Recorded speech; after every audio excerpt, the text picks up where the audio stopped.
లగ్చర్లలో కలెక్టర్ల మీద దాడి జరిగింది. దాని మీద ఈ టీఆర్ఎస్ పార్టీని ప్రజలు ఓడించి అయినా ఒక 38 జాగాలలో గెలిచిర్రారు.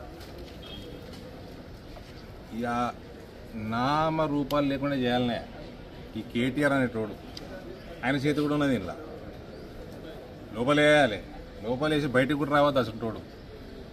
ఇటు బాగా మస్తి తగ్గలేదు, ఇల్లది ఒళ్ళు కొవ్వు కరగలేదు. ఇంకా మాట్లాడే పద్ధతి, కలెక్టర్ల మీద అటాకులు చేయటము, నా మీద అటాకులు చేయటము. నేను ప్రివిలేజ్ కమిటీకి కూడా చెప్తున్నా పార్లమెంట్లో, ఎందుకంటే పనికి వాళ్ళని వేసాము. ప్రివిలేజ్ కమిటీ పెట్టండి, ప్రభుత్వం మారింది, పార్లమెంట్ ప్రివిలేజ్ కమిటీకే చెప్తున్నా నేను. డీజీపీకి పంపించండి, ఇప్పుడు లోపలేయాల. నా మీద జరిగిన ఈసపల్లి దాడిలో కేటీఆర్ చేయి ఉన్నది. అటువంటి వెధవల్ని,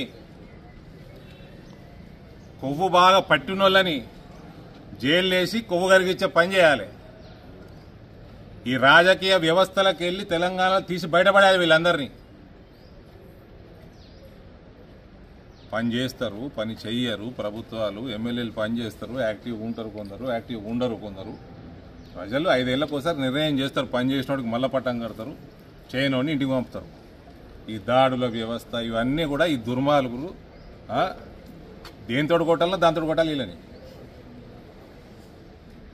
కొవ్వు బాగా ఎక్కి మళ్ళా ట్వీట్ ఒకటి నిన్న ఆడట ఢిల్లీలో దిగిందట, తెలంగాణలో ప్రకంపనలు వచ్చినాయి. ఎందుకు వస్తాయండి ప్రకంపనలు? బాగా మస్తికెక్కిరండి, ఇంకా మస్తి తగ్గలే. ఇటువంటి అయితే కొవ్వు పట్టిన ఈ మనుషులు ఉంటారో జంతువుల్లాగా ప్రవర్తన చేస్తారు. ఆ కలెక్టర్ మీద చేసినట్టు, మా ఇండ్ల మీద చేసినట్టు, మా బండ్ల మీద చేసినట్టు. ఇటువంటి వాళ్ళని అసలు నామరూపాలు లేకుండా చేయాలి. అందులో నెంబర్ 1 లిస్టులో నెంబర్ 1 కేటీఆరే. డెఫినెట్లీ కేటీఆర్ హస్తం ఉంటుంది. ఆ కలెక్టర్ మీద ఉంటుంది, ఇక్కడ కూడా ఉన్నది. We know for a fact. Enquiry గట్టిగా చేయాలి.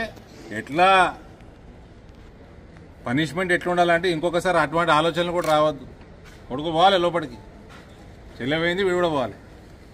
Thank you.